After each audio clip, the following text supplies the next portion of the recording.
Welcome to Aged to Perfection with your host, Dr. Patel, an esteemed anti-aging specialist and the co-owner of the renowned Renew Wellness Center. Today, we're peeling back the layers of medical-grade skincare, uncovering its pivotal role in not just preserving, but enhancing the health and vitality of your skin.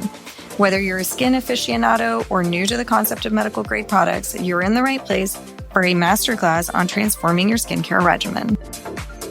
I think today we're going to start with the basics. And I think the basics are in our industry, even though we talk about anti-aging and wellness and being healthy inside and outside, the basics start, I think, with skincare. I would have to agree with you. That makes me proud. So the other reason I chose skincare is because I think that's how me and you got our start. Mm-hmm. You probably don't remember it, but I'll remind you. But I think when you talk about wellness, when you talk about anti-aging, when you look at someone, the first thing and the first sign as a physician of healthy person is their skin, right? That's the first thing you're looking at. How much damage they've had, what their skin looks like. It gives their age away. It gives their profession away sometimes. That's the first clue and hint for wellness and anti-aging, right? A little bit of fun trivia. So the earliest evidence of skincare being used was 6,000 years ago in Egypt. So we have Egyptians to thank for it. They were using castor oil, sesame oil. These were all created to protect against insects, sun damage in that area, sand, all of those weathering factors that make you look older, right? And then the first cosmetics started in China, and they started with lead, which sounds so... Okay, that's interesting. Yeah. So we've had an interesting history of all kinds of chemicals and things that we have put in our bodies, and hopefully we have evolved since then. Tell me about your first experience with skincare. Skincare? I think early on, I'm grateful to my mother for being a proponent of good skincare. So back in the day when I was a teenager, the most common skincare for our age was Dove and Nivea and Pond's. So the number one, do you remember Pond's cold cream? Yes. That was the number one thing. We used to buy, because there were three girls and my mom, so there was totally four of us. And so we used to buy 4 jars of Pond's cold cream. Everybody got their own jar. That was the mainstay. And then we used a little Nivea in between that.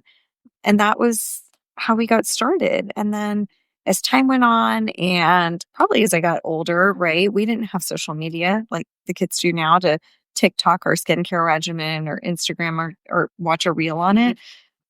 So just like with friends and talking and things like that, then I kind of moved into what I would call maybe a little higher end Pond's cold cream. What was that first like aha moment where you're like, oh, I mean, I really should do more skincare? Well, it just feels good going on, right? At that age, I was blessed with good skin, but like putting that cream on, it made me feel like I was doing something, but it felt good, right? And then it just, maybe that was the reason my skin felt softer. At that age, I probably didn't correlate it, but now if I think about it, it's probably why my skin stayed so soft. Yeah. Do you know my first aha moment? What was it? So I don't know if you remember this, but it was a couple months before I was getting married. And I remember my husband, fiance at the time, called. I was breaking out from stress, from wedding planning, all of it. And it was leaving all these dark marks. And I was so self-conscious about it. And he's like, hold on, let me call my sister. She's going to fix this for you. I promise. But I don't remember that. I know. So you actually met me at Town Center parking lot. And that sounds about right. In the trunk. Let me pull out my stash.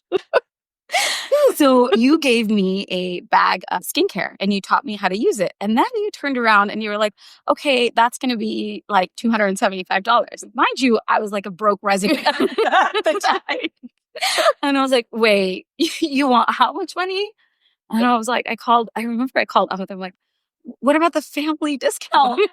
And you were like, that is the family discount.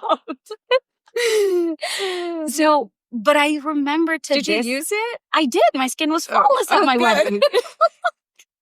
Yeah, I don't remember. But that was my first aha moment. That was after using that skincare was my first moment that I was like, oh, maybe that $275 was worth it. I had gorgeous skin for my wedding. We talk about this all the time. We do. You're making that investment, and it sounds like a lot, but this is skincare that's going to prevent aging for the rest of your life. Mm-hmm. I mean, it's so worth it. Imagine how much lasers cost or the other things that we do. And I'm like, it's so simple, but people make it complicated, I feel like. They do. So modern skincare started in 1906 with the FDA. They created a FDA approved almost line of skincare, right? We talk about FDA approved versus FDA not approved. So the 4 big ones that got approved at that time, L'Oreal, Elizabeth Arden, Max Factor, Maybelline. Okay. Do any of them make medical grade skincare? No. None of them do. None of them. But they're really good at marketing. They're very good at marketing. So the trend in 1906 started where everybody wanted to be lighter. They wanted all these creams to make them lighter. And then 1930s happened. So me and you are dealing with the 1930s crew now because that was the baby oil generation. And that was the let's lay out in the sun and the tanning beds and all of those things. Now we're seeing the effects of it today, right? So while we have all of our wonderful lasers and things like that, let's say back then they had the concept of GRAS, right? So for those of you who don't know what GRAS is the mnemonic that we all learned in medical school and in our medical training about how to really break down the necessities of the skin on a cellular level and layer by layer level, right? Why don't you go through GRAS for us? So the mnemonic, which makes it really easy when I'm consulting with patients. So G is for growth factors. So things that will help build the integrity of your skin. R is for retinoids. And so it is FDA approved. It's a vitamin A that helps with lines and wrinkles, tightness, laxity. It's like the magic. A is for antioxidants. So we typically think just, for example, vitamin C, which has become very popular and mainstream now. Tons of skincare products out there have vitamin C in it. S is for sun protection. So that's probably the holy grail of taking care of your skin. And you want to make sure it's a physical, not chemical. We know now zinc oxide, titanium. We want to stick to those really good, clean ingredients. And then the last S, I say supplement, right? So if you've got pigmentary issues, you might be on tranexamic acid or hydroquinone. If you have acne, then we might be adding, some sort of Clinda topically or maybe a benzoyl or something like that. Eye creams, things that we need to supplement any kind of corrective things that need to happen. So that's sort of how I use GRAS. Okay, so in your decade plus of experience doing this, and this is why I chose skincare, because this is what you know the best. Research studies have shown that there are now better ingredients out there. We are thinking about skincare very differently than even the 1930s that I just mentioned, right? So let's go kind of through that mnemonic, but I kind of want to take it from the backwards to forward. So let's start with sunscreen. Okay. You just talked about clean ingredients. And so for those of you that may not know, a few years ago, the FDA put out a list of toxic ingredients that within 30 minutes of application, they become toxic levels within your bloodstream. Now, a lot of topical ingredients are FDA regulated. A lot of them are not. Right. So one, I think we need to inform everybody to really pay attention to what is approved and what is not approved. The other, they haven't all been pulled. That's the other key. Like, they're still out there. They're not all off the shelves. I can't tell you how many of my kids' sunscreens I threw away. So when you talk about good sunscreen, zinc and titanium, I think the biggest pushback I get from my patients is, I don't want to look greasy. Right. I don't want to look like a ghost. Right. Which is, I think, the biggest hindrance for sunscreen. Tell me how you get past that with your patients. No, I agree. I think there's always a good excuse behind why they don't want to have sunscreen, right? Either you break out or you feel greasy. The great part is that that's why I emphasize the medical grade ones, because I feel like the ones that are medical grade, whether it be your brand name SkinCeuticals, Neocutis, Alastin, what else, Isden, all of those. Obagi, right? I feel like there's such a good mix of physical sunscreens, Ulta MD, that are out there. I mean, there's so many good medical grade ones that you can find the right one. I encourage my patients to don't give up if you don't find the right one. One might make you feel greasy, one might be the exact one for you. And then there's tinted and non-tinted. So a lot of times I find like the tinted ones are easier to tolerate for patients that are worried about being greasy. For some reason, that tint creates a little bit more of that matte feel versus that greasy feel. So I just counsel them, and then I let them know that they're going to pay me a lot more money in the future if they don't wear it. Usually, I get their ears like they're listening now. Now they're listening. I'm like, well, she's going to have to do a lot more lasering. It's like, it's fine. Yeah. Well, don't wear it. That's perfectly fine. I'll be here for a while. So, I'll just see you back for your laser treatments. That's kind of how I get around it, and just having them try different ones. So I let them know, I'm like, there's always an option. Don't give up if you feel like you're getting greasy. Can I tell you about a conversation I had with my husband last week? Yeah. He doesn't wear sunscreen? No, he does. No, but this is, no, seriously, 12 years of being married, okay? And this is what I do for a living. And it was a cloudy day, and we were taking the kids out somewhere. I don't know where we were going. And I was putting on sunscreen. He's like, oh, but it's cloudy outside.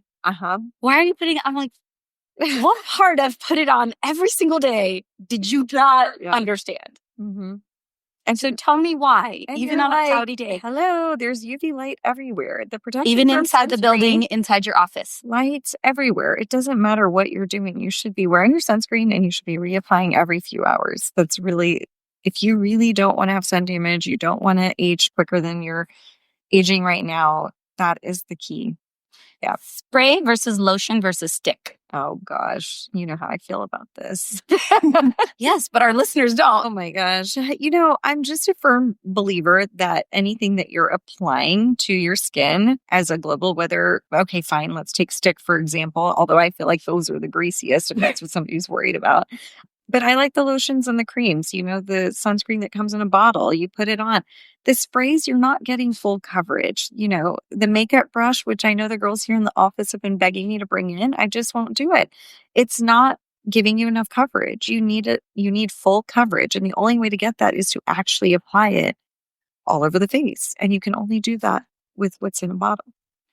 What about what's in my makeup bottle? My SPF 30 foundation. Why isn't that enough? Well, okay. So if it's SPF 30, it could be. If you're a darker skin type and you're at about an SPF 30, that's fine. But if you're at a lighter skin type, you really need to get as close to 50, not about 50, just as close to 50 as possible. The other thing is, how is that SPF 30 made up? We just talked about the ingredients list. So what is in there that is creating an SPF 30? You have to dive a little deeper into that and look at the ingredients and say, okay, I've got an SPF 30 foundation, but it's made up of oxygenate and all these other little ingredients that are at 1% or 3% or 5%, which aren't physical, they're chemical. And then you're putting that on your skin and it's not giving you the maximum protection. So I tell my patients, I don't like sunscreen and makeup unless you can exactly tell me what's in it. And typically, I'd be surprised to see a 30. I usually only see 15, but with a 30, if it's a darker skin type with good ingredients, I'll let it slide. I'm yet to see that though. Okay. Now let's talk about our specialty serums or the second S. Second S.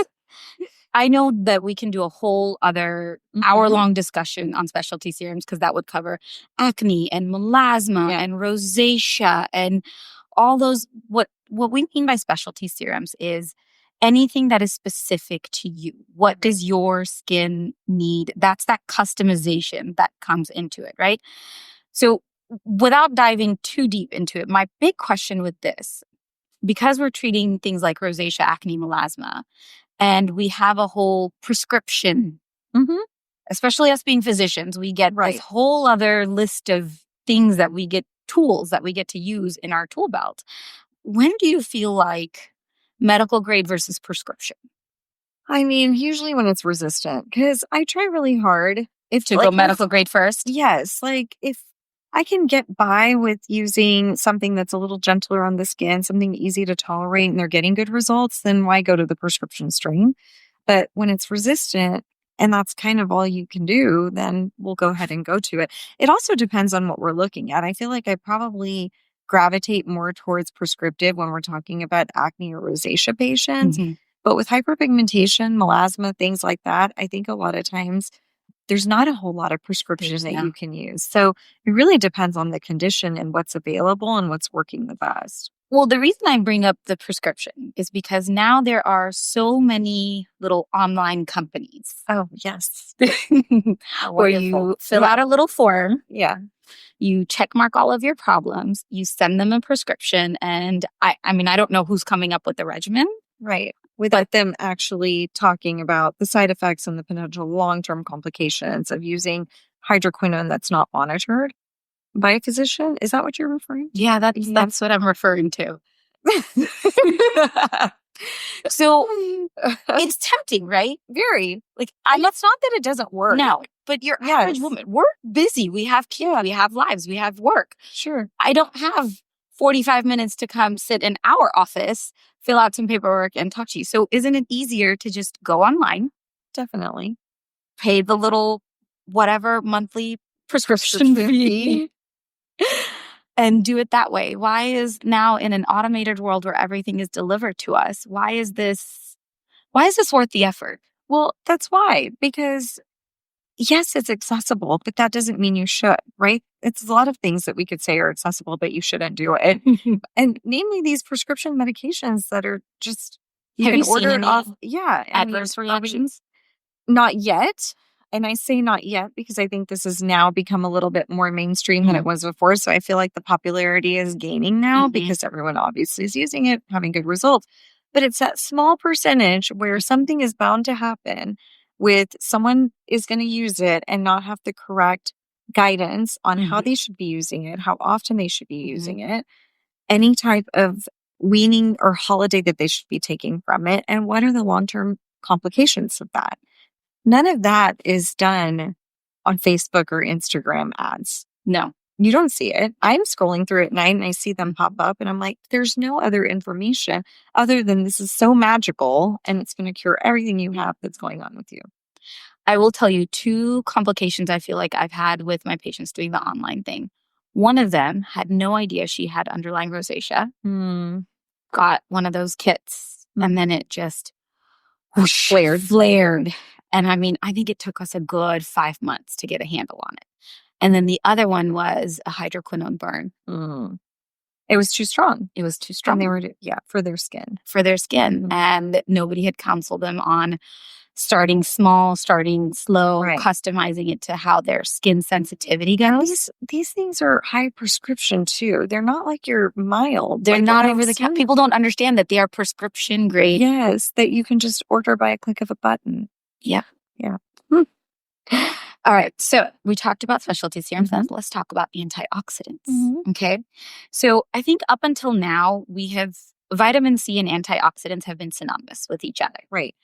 But with modern technology and modern science, I think we are getting better and better about the different types of antioxidants that are out there. Tell me some of your favorites that you've tried, you don't like, you like. I'm a special case. You know this already. I do. So I love vitamin C. Unfortunately, I can't use the ones that are in the serum format, those cute little droppers for the birthday loves, whether it be C Frolic or even the Obagi vitamin C or the Flavo C by Isden. All of these are favorites, and I'm always jealous of those that can use it. But I tend to break out with them. So the one that I actually like the most that I have been tolerating, which is ironic, is the Elastin C Radical Defense. For sensitive skin, it's actually really good because it's not in a dropper. But because I'm sensitive to vitamin C, I use more of the melatonin, like the melatonin and the bucanol and those other ingredients that kind of help calm the skin for sensitive skin. So I tend to stay away from your traditional vitamin C as an antioxidant. And I love that they're finding new properties and ingredients that are helping those of us who have challenged skin and who cannot use the antioxidants that traditionally we think about. So I love that they're coming out with some new stuff. Speaking of new things, so I think we need to realize that the conversation around antioxidants is going to change in the next 5 years, not even 10 years, in the next 5 years. Yeah. Last year, the Journal of Aesthetic Dermatology printed a couple of articles about new up and coming antioxidants. I'm going to butcher the name, okay? Pyrroloquinone, quercetin is another one. And of course, we know ferulic acid, vitamin E, bakuchi oil, licorice root extract, melatonin.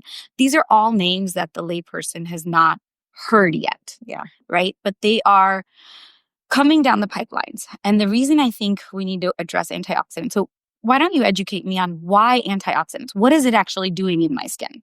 Yeah. So the reason we emphasize it, especially here in Texas, is because there's so much heat and there's so much UV where we are.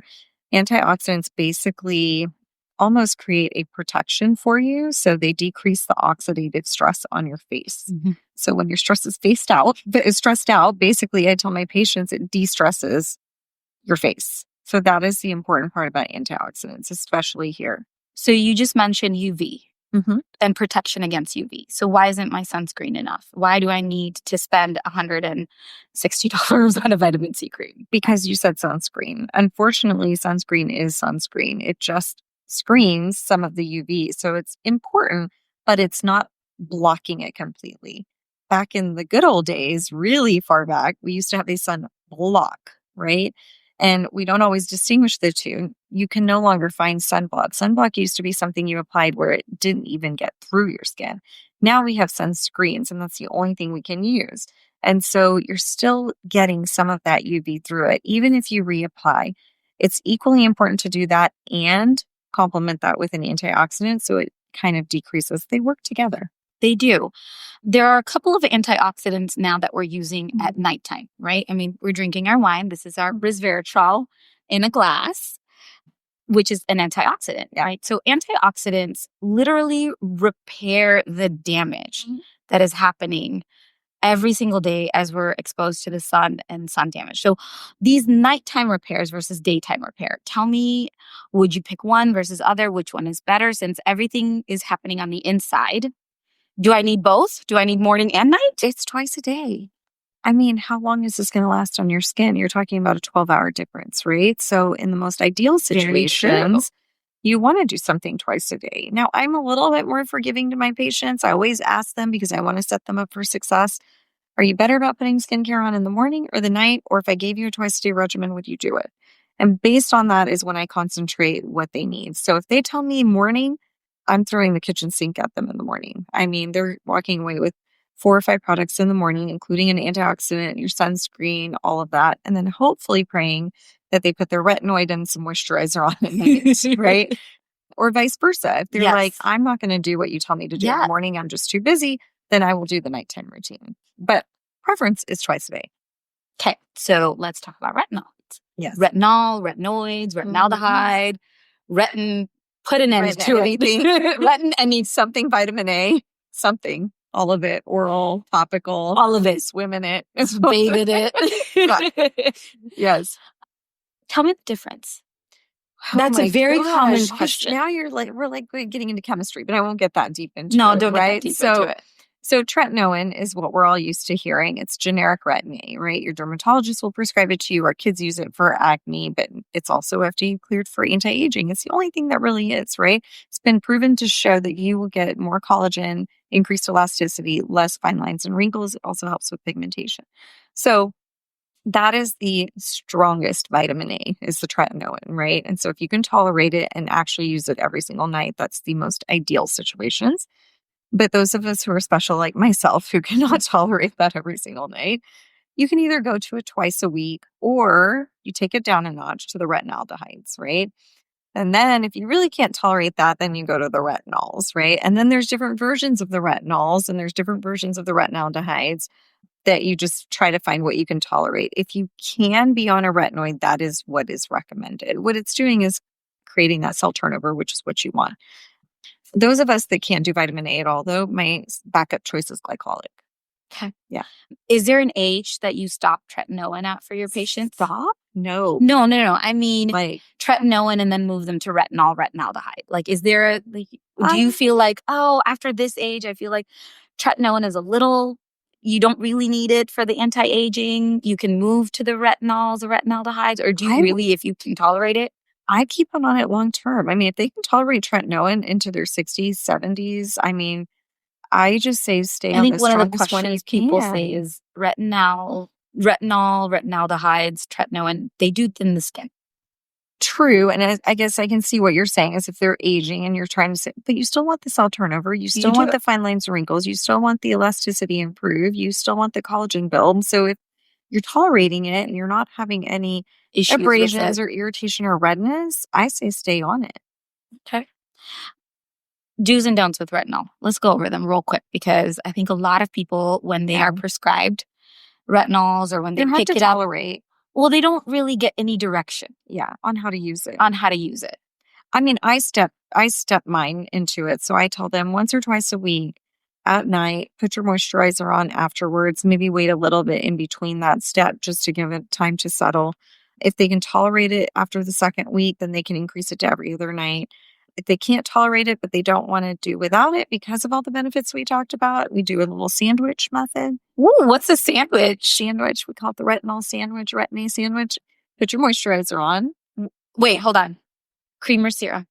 Either one, whichever one you're using. I don't think it matters. But if it's irritating, then it would be cream. I would say some sort of thicker type moisture. And then you let that settle and you put your retin-A on, right? Your tretinoin. And then how long do you wait? I'm impatient. So I tell them 30 seconds to a minute. I mean, I'm like, if I can't wait more than 30 seconds, you probably couldn't either. So I just tell them 30 seconds to a minute just until it's all the way dry. And then you put your retinol on and then you layer it back on with your moisturizer. So you kind of double it up and make it like a sandwich. Then usually you can tolerate that a little better. And it might. Do you make them wait that 10 minutes before the second layer of moisture? No, I mean, I'm telling you, I'm impatient. I know they are. Who has time to sit in front of a mirror for 10 minutes? Maybe somebody does. Okay, if you do, then just wait 3 to 5 minutes between each session. But if you don't, and you're like me, 30 seconds to a minute. And then, I just tell them to sandwich it and see if they tolerate it so that way they can get up to every night. Now, I did read a study that showed, and I do tell my patients this, that if you're using it for anti-aging, even if you're using it every 72 hours, you're going to get a benefit. Yeah, because the half-life is so long, right? Exactly. So if you can tolerate the retin-A every third night and you're doing okay, then don't sandwich it. Just put it directly in your skin. But if you really can't tolerate that and you don't want the redness, you don't, the peeling and all that other stuff that nobody likes, then you can use the sandwich method. What age do you start retinol for your patients? I typically get them started at 28, 29, for the aging part. Yes. Okay. I mean, because I know for acne, they start younger. They start younger. For the aging, I say what age? 20 to 30. As soon as they can start, you start losing collagen at that point. You do. And you don't even realize it because you can't see it until. Because all those wonderful fat pads are still nice and. Yeah. I realized it at 36 and I was like, oh my God, it's happening. And then 38, it was worse. I was like, oh my God, it's really happening. We just won't talk about how old I am now, but it's just been happening. So yeah, like 28 to 30. Okay. So the last mnemonic, G, growth factors. We all know growth factors promote healthy skin. These are what I like to say, and I like to tell my patients, this is your construction crew. They're doing all of the repair work as things are kind of breaking down, right? Yeah. And God knows we're all breaking down. Yeah, we are. A lot of growth factor options on the market. Human versus nature derived.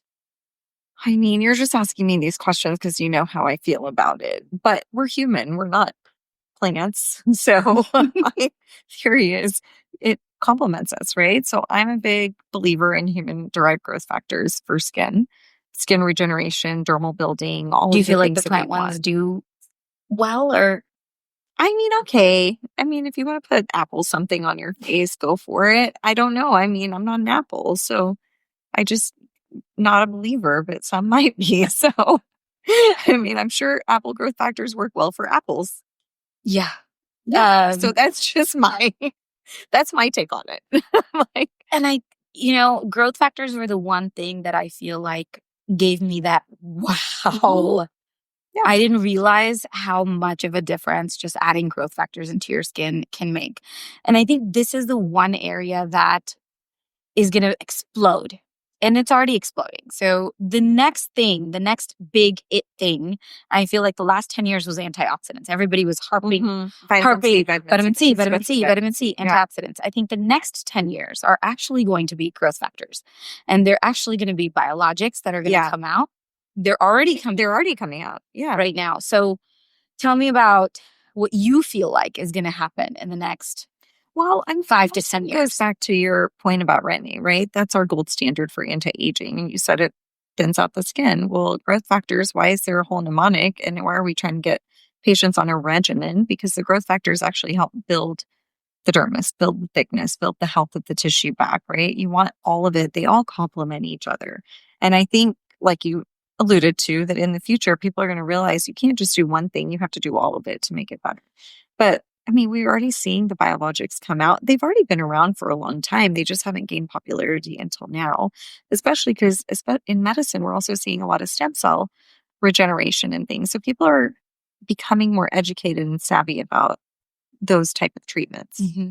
So for those of you that don't know what we're talking about when we say biologics, these are newer science and technology products that are coming out where we are able to extract growth factors, higher concentrated growth factors, cleaner growth factors, human-derived growth factors.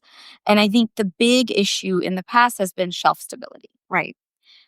Now, I think with modern science and modern technology, we're getting better and better with the shelf technology. The other thing I feel like, and the other arena is now we are getting more and more into lasers, right? Mm-hmm. Skincare is your foundation. This is your protection. This is your everyday. But when you have to do that repair work, you do the lasers. And after the lasers, when you're on purpose damaging the skin and then you're wanting to repair that skin, that's where it's coming in now.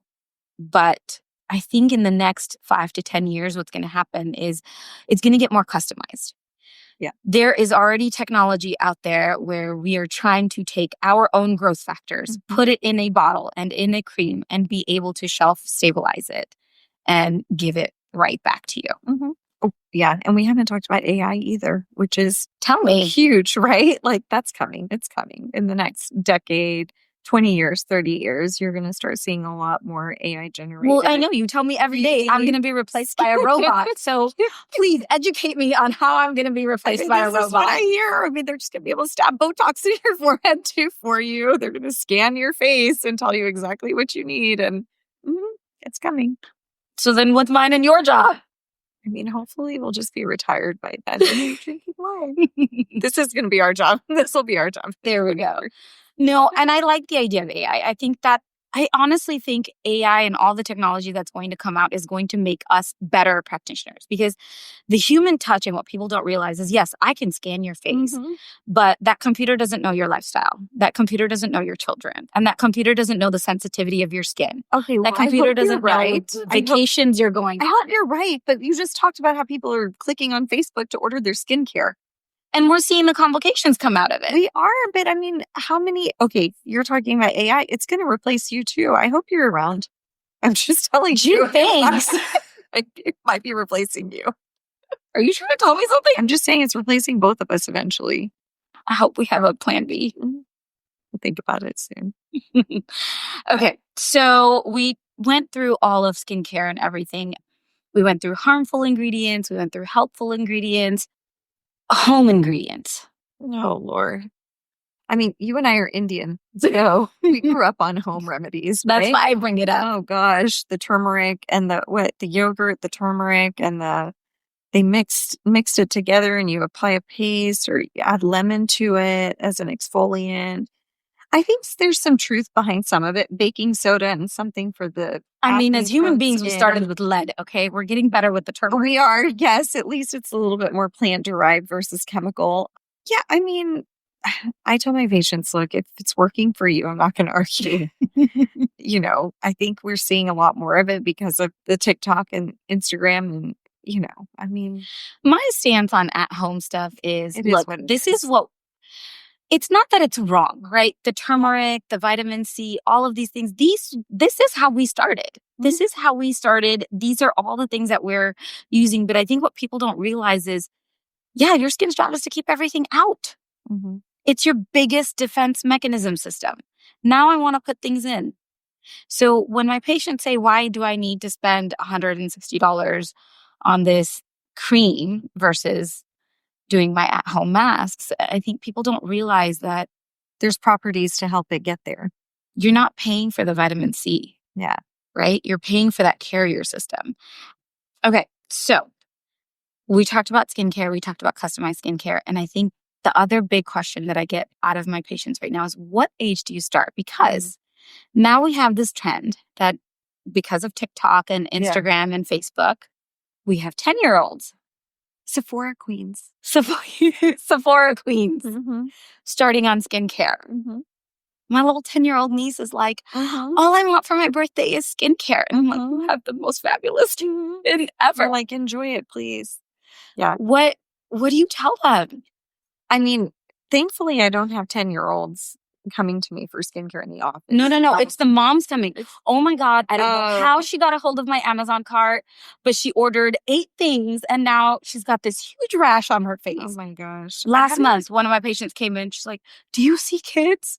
Please tell me you can fix her skin.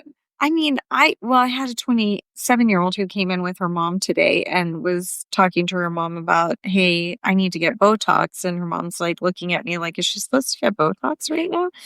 And I went through, I was like, okay, raise your eyebrows, frown. You could not see a wrinkle. She's like, it's because I have a ponytail. I was like, no, you have no wrinkles. You should enjoy the fact that you have no wrinkles. You don't need to be doing Botox. But what I did tell her, now as you move into 28, 29, 30, what you really need to start focusing on is getting on a good skincare regimen, right? So I always tell my late 20s, mid 20s, if I can get them into a good routine, that's what I start them out with first. And putting that Retin-A on, getting the retinols in before you turn 30 or 31, 32, getting an early start on it will help a lot. And the sunscreen. I mean, when do you tell them to add the growth factors? From the get-go. I mean, start now. Wait till your 40s, even darker skin patients? No, I mean, we age very well. We do, but go for it. Why? I don't want to get any older than I have to. Okay. I mean, it's not harmful. All right, fine. So the gist of it is, let's throw the entire book at everybody, right? Well, that's what you've told me in the last 30 minutes. If they'll do it. But not everybody has Jeff Bezos' money. So I'm going to come up with a few scenarios, and I want you to kind of give me an answer. Okay? Gosh, it's like the pressure seat. I know. But these are your average day-to-day patients that are going to come in. All right. Okay. 22-year-old college student, moderate acne, no money, max budget $300. Give me a skincare routine. Okay. Oh my gosh. How old did you? 22. College student. Moderate acne. Is it cystic? Do I get some details here? Yes, cystic acne. Okay. Because at 22, you're eating Taco Bell at 3 a.m., okay? Very true. But the other thing is, I'm hoping she has insurance.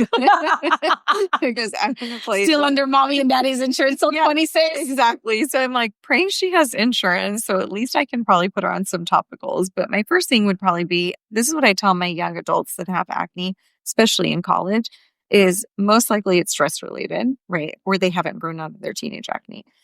And so what I let them know, and a lot of times what they're doing is, what I find is they're doing too much. So I'm like, let's take it down a notch. To me, when you have a problem in your skin, less is more. So I put them on a basic cleanser, and it could honestly be Cetaphil, especially at this age, because she's on a budget. Yes. So I pick where I need to spend the money. So Cetaphil, usually the sunscreen over the counter, or maybe something a little bit more medical grade, just because. And Cetaphil has a good acne sunscreen. They do. And then I'll probably prescribe her something like a tretinoin or something with Clinton benzoyl, depending on what type of acne it is. So that's where I would start. And then what are you spending your $300 on? Because that right now is like $10.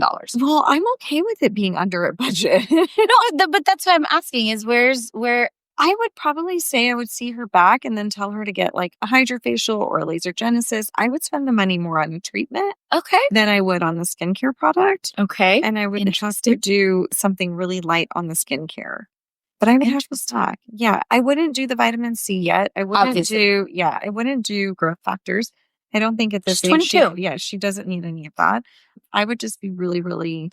And for those of you guys that don't know, the reason she said definitely no vitamin C is, we know with acne prone skin, vitamin C can actually make it worse. Yeah. Right? Yeah. Okay. Single mom of 3. So 3 kids. Okay. In the morning is chaos. Yeah. Because you're alone with 2 kids in the morning is chaos. Or some days, 5 of them. Kids. Yeah. Very, very little time. Yep. give me a sample regimen, 3 things in the morning. Okay. 3 to 4 in the evening. Okay. Keep me under 500. Okay. That I feel like is very doable. So morning time, what I emphasize is if they can wash their face, I even cheat with some of my busy moms and tell them to just put a toner on in the morning, moisturizer and sunscreen. I know you just gave me some big eyes, but I do. I cheat because I sympathize. Like I'm in that life too. So either a cleanser or a toner and then a moisturizer and a sunscreen. I keep it really simple. And then I cheat. What kind of moisturizer? HA, growth factors? I try to get an all-inclusive one. So one of my favorite goes to, probably is Bio Cream by Neocutis because it has growth factors, antioxidants, kind of your all-in-one. Or I really do love the Restorative Skin Complex by Elastin. So I toggle between those for myself as well. And then I tell them to put that under their eyes because I'm like, okay, if we're on a budget, we're just going to put it everywhere. And if they're busy, right? So you just take it everywhere. And then at night, you're giving me one extra product. Yes. I would do cleanser. Again, I usually tell them at night, take a little extra time to really wash the oil off the face. Do you do a double cleanse? Or do you ever tell people to do a cleanse? No, not unless they have problematic skin or they've been out all day or they're trainers or, they're sweating a lot through the day. Maybe I will, but usually I tell them one wash because I also don't want to strip natural oils off their face. I have them do that. And then I would probably have them put a retinol on, a retin-A, something that's kind of anti-aging. That's when I would do an eye treatment because eyes are a focal point and then put the moisturizer on from the morning. So I'm staying in that $500 budget. I won't give them 2 moisturizers. I'll just do it as a twice a day. Okay. 55-year-old male. Okay. Money is not a problem. Okay. No type. Well, great. Can't be dry. What's the point of the money? Can't be dry. Can't be peely. Can't break out. No downtime. And it's a male. Okay. And he has no time. So it has to be super simple. Yes. Okay. Which I think even if guys have time, So they all pretend like they don't have time. Yeah. So that's biogel. Morning and night, that's it. Yeah. I mean, that's what I do for my guys who don't have time. I'm like, if I have to pick one product, I'd pick biogel. Because it also works great as an aftershave. It's a gel. It's a hydrogel. It goes on really nice. It absorbs. It's perfect. So yeah, I just told them, okay, if you're not going to do anything else, and if I can swing it, then I'll try to get them to do a cleanser and a sunscreen. But typically when you're giving me someone who doesn't have time, I tell them, fine, how do you wash your face? Now, the only time I tell them to get a cleanser is if they're like, so I'm like, okay, let's stop that for a second. So yeah, I would. Because majority of the guys, they wash everything in the shower with the same thing. My husband was doing that until I gave him a cleanser. So yeah, so I would say just biogel. That's my go-to for guys. Okay. Any last tips, tricks, pearls in the last 12 years that you have realized like, man, this is a gem? Like as far as a product? Mm-hmm. Oh, man, there's so many. It's hard. And that's the hard part, right? That's the whole point. There's so many good products. And I think that as time goes on, we're seeing more and more, right? Like you and I recently started procuring Isden, and we've loved how corrective their products are, how gentle they are, how not gentle they are. I mean, there's such a wide variety of what they can do. My all-time favorite still is Neocutis. I mean, I've always loved it, and I continue to love it. And, just the foundation of the science of it, just I feel like it's great for people who don't want to age. I honestly, when my patients ask me, what is your favorite? I'm like, guys, it's like asking which is my favorite child. Mm-hmm. It depends on the day and who's getting on my nerves and who's not.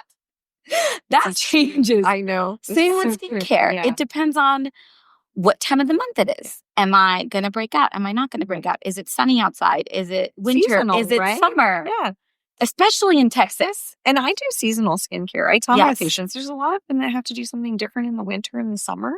And I'm tell me how you change that season. Well, I mean, we lose all our humidity, not all of it, but a majority of it when you get to wintertime, and we tend to dry out a lot more, right? So it might go from using a serum or a gel during the summer to an actual cream or moisturizer that's a little bit heavier over the winter months, right? They might not be able to tolerate certain products. I ramp up the retinols in the wintertime because I know they're not going to be as exposed to sun, right? So, I tell them, I go, look, these products are going to last you 3 to 6 months, and we're probably going to have to change it up at that time anyways. Maybe 1 or 2 will kind of get replaced with something that's more appropriate for the season. So it's fluid. Got you. You like that word, right? Yes. Everything is fluid in life. Everything is fluid. It has to change from time to time. Yes, it does. Yeah. Well, thank you for giving all of our viewers and listeners our time. Well, thank you. That was fun. I like the topic. It's passion. Skin is passion. I know. Thank you for joining us for this episode of Age to Perfection. Don't forget to subscribe to our podcast for more valuable insights on living your best life at any age. Stay tuned for our next episode where we'll dive into the world of lasers. Until then, keep glowing with medical grade skincare.